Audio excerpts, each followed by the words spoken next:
Having gone through all of that rigmarole on the nose then, we're going to move on to the chin, where we're going to do a couple of, similar things as well.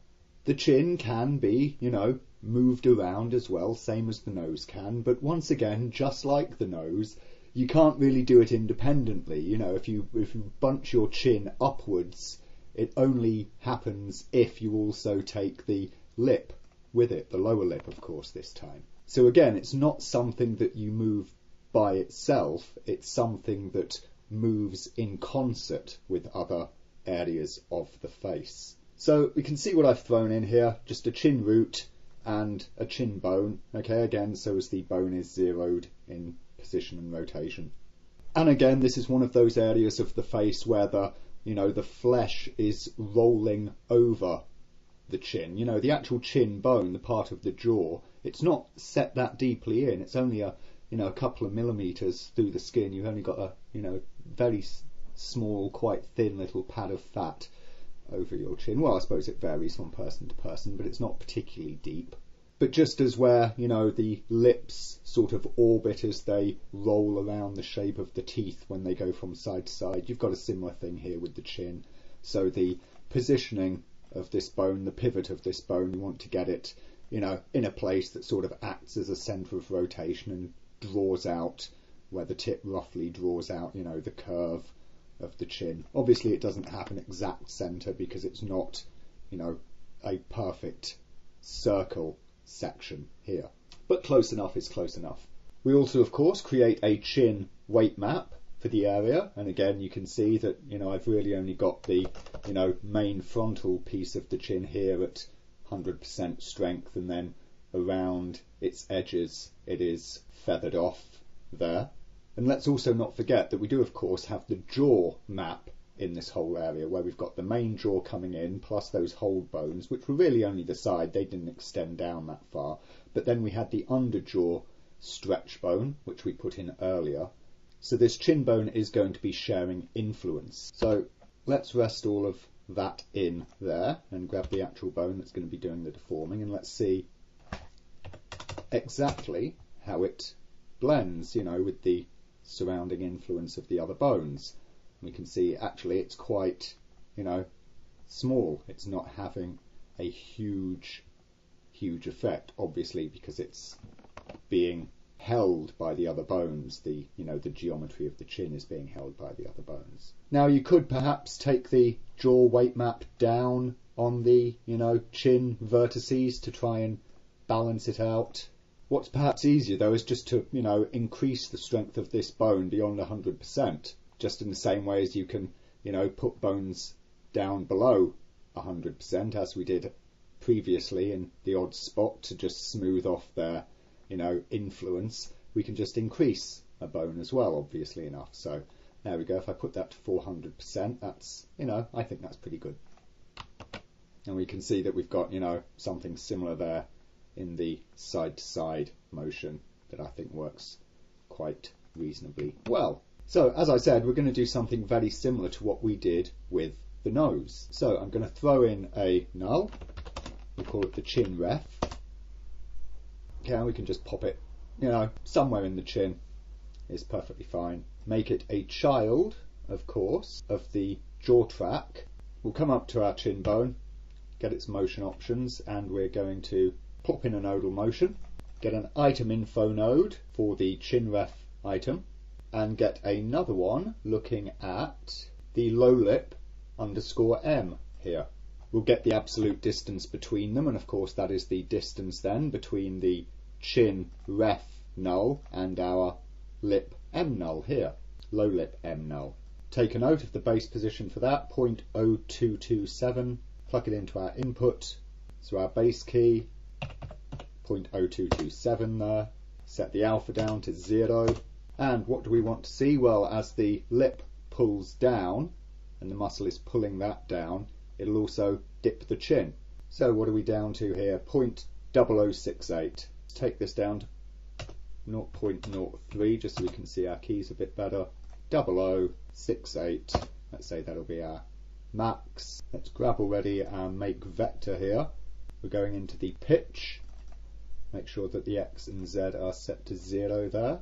And we'll plug that into rotation. And then we can just tweak the output here until we get a little tip there on our chin bone that we think looks like a good match. There we go.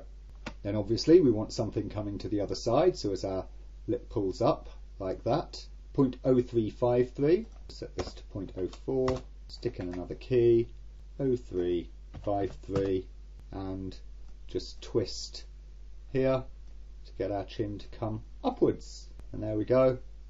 Our chin is now responding to the overall movement of the lip, like this. So there we are, that's pretty cool. If we think it's a bit strong, we can always, of course, just reduce it on reflection. There we are, it's more subtle, and I think quite nice. This key should be a little further down still, gives us a bit more range in our lip movement there before the chin stops. Right, so that's grand. Let's also give it a controller, shall we? Get a null which we'll call chin base, get a null that we'll just call chin, if we can spell it. Let's just pop this controller somewhere. I'll pop it here. We'll make it a child, of course, of, once again, the jaw track. Give it a wee shape. I think I'll use a pyramid in this instance, just to, differentiate it from other controllers. We don't want to go confusing it with the, the jaw control. A little 10mm shape. It's a little large. So let's make it 6. There we go. Over here, get another item info, which is of course that chin control that we just created. Vector add, and take your rotation, add it to the automated rotation, and plug that in. So now we've got this here. We see that it is backwards. So let's take the chin base, re-rotate it. Okay, that's now as it should be. That's sort of misaligned. Okay, there we go. We've got a chin control that works on top of our automation. Now we also have another effect that plays out in the chin area regarding the motion of the lower lip, and that's with the whole nasolabial fold, and as the fold of skin comes around under the chin here, under the lower lip. What you will find is as your lower lip pulls down, then this, bulges out a little bit as you're, contracting a muscle along here, and that bulges the flesh along this fold line. So we're going to add a little automation for that. So I add another ref null, which is the chin ref left, and I'm just snapping it to the position of that last NASLab controller there. Then for doing the movement, I'm actually going to move the base here rather than the main controller. You could effectively do either, but in this instance I'm going to use the base. Obviously it itself doesn't have a base null, a 0 null, so you could either add one or you can just, punch in the appropriate numbers, whatever. So let's give it a nodal motion, get an item info for the chin ref left, as well as in this case the low lip 1 left, which is of course this guy here. Get the distance between them into a gradient, into a make vector. Let's just find those base numbers here, so that's neg 16x, pop that into there, this on the Z, pop that in there. So I'm only going to be adjusting the Y, pop that into position. Oh, goes mental to start with, that's fine. Right, let's find the base. What's that? 0.02511. So there we go, that's the start position for the distance between the two there, and that shall have as its alpha output, not 0, but whatever this is, so that's 0.90754. Let's bring this down a whole bunch. Say something like that. It's probably the limit of how far down the lip can go. That's now 0.0127. Let's get another key. It's at 0.0127. Just change the parameters there so I've got a better view of my keys. And we will want to move this out, say about that much. How's that look? Yeah, I think that's more than enough. It's only come out about 3 odd millimeters, hasn't it? And so it's going to be 1.27802. There we go. Let's plug that vector into position. And there we have it. We now have that little bulging fold come out, just like this, as we pull down on our lip. See? Quite small, quite a subtle little effect, but it does work well. Duplicate it to the right, of course, pretty straightforward. We can just copy the nodal motion off of the left side, paste it onto the one of the right side.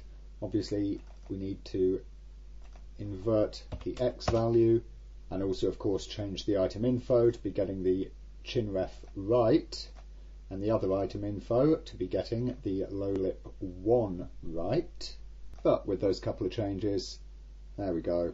We've got all of that operating nicely together. And of course, it works individually for each side like this, as well as, of course, when we are pulling the corners of the mouth thusly.